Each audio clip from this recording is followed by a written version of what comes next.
also making his BPL debut today. ভাই, dot বাবা নাইম শেখ ও chewing gum জাকেরের কাছে কি বিসিবির কর্মকর্তাদের কোনো স্পেশাল লিংক আছে নাকি? না মানে বিপিএল ড্রাফটে তারা এ এবং বি ক্যাটাগরিতে রয়েছে তাই বললাম আর কি। তবে একটা জিনিস বুঝলাম না, তারা কোন যোগ্যতায় এ এবং বি ক্যাটাগরিতে জায়গা পেয়েছে।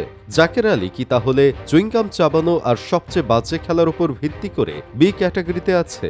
আর ডট বাবা নাইম শেখ কি তার ফেসবুক স্ট্যাটাস ও ডট বল খেলার উপর ভিত্তি করে এ ক্যাটাগরিতে আছে? এছাড়া তো আর কোনো কারণ খুঁজে পাচ্ছি না আমি। জাকের আলীকে না হয় চুইংগাম কোটায় জাতীয় দলে রাখা হয়েছে, যেহেতু জাতীয় দলের প্লেয়ার সেহেতু তিনি বি ক্যাটাগরিতে আছে, কিন্তু ডট বাবা নাইম শেখ তো জাতীয় দলেও নাই, আবার টি-20তে ভালো ফর্মেও নাই। তিনি মাঠে নামলে টি-20তে খেলেন টেস্ট ম্যাচ, তাকে কিভাবে ড্রাফটের এ ক্যাটাগরিতে রাখলো? তাছাড়া আপনি জানলে অবাক হবেন, ইয়াসির আলী রাব্বি ও সাইফ হাসানও রয়েছে বি ক্যাটাগরিতে।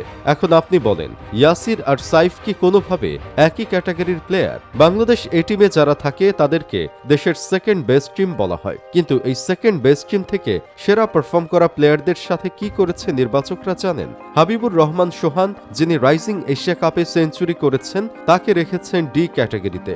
অন্যদিকে এনসিএল টি-20তে সেরা পারফর্মার ও আয়ারল্যান্ড টেস্ট সিরিজে সেঞ্চুরি করা মাহমুদুল হাসান জয়কে রেখেছে সি ক্যাটাগরিতে।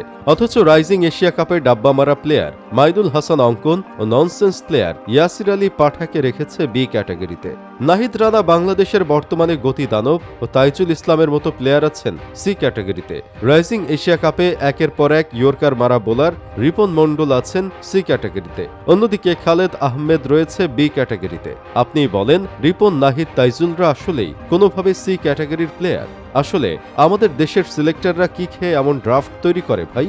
উড়ন্ত পাতা না খেলে তো আর এমন ড্রাফট করা পসিবল না। আমাদের দেশের নির্বাচকের গুরু গাজী আশরাফ লিপু ভাই মনে হয় জীবনে ঘরোয়া লিগ দেখে নাই, কোনোদিন হয়তো মাঠেও যায় না। ওয়েবসাইটে প্লেয়ারের আপডেট দেখে চোখ বন্ধ করে ড্রাফট তৈরি করে ফেলেন। এমন কাজে চোর সিলেক্টর যে দেশে থাকবে সেই দেশের ক্রিকেটের আরও বাজে অবস্থা হবে। বিদেশি প্লেয়ারের ড্রাফট দেখলে তো আপনাদের থুতু দিতে ইচ্ছে করবে।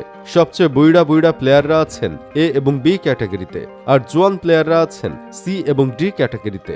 সমিত পাটেল আর রবি বোপারা প্লেয়াররা বি ক্যাটাগরিতে, শোয়েব মালিক আছেন এ ক্যাটাগরিতে, কিন্তু পল স্টার্লিং এর মতো প্লেয়াররা আছেন সি ক্যাটাগরিতে। তাহলে একবার চিন্তা করে দেখেন, কোনো সাধারণ কিছু সেবন করা মানুষের পক্ষে কি এমন অসুস্থ ড্রাফট করা পসিবল? আমার কাছে তো মনে হয় না। রবি বোপারা, সমিত পাটেলদেরকে ছাড়া কি কোনোদিন বিপিএল আয়োজন করা যায় নাকি? তারা হলো আমাদের লিগের আসল আকর্ষণ। তারা থাকবে বলেই আমরা বিপিএল দেখি আর বলি এটা বাংলাদেশ প্রিমিয়ার লিগ নয়, এটা হচ্ছে বুইড়া প্রিমিয়ার লিগ, যেখানে বুইড়াদের মূল্য বেশি জোয়ানদের থেকে।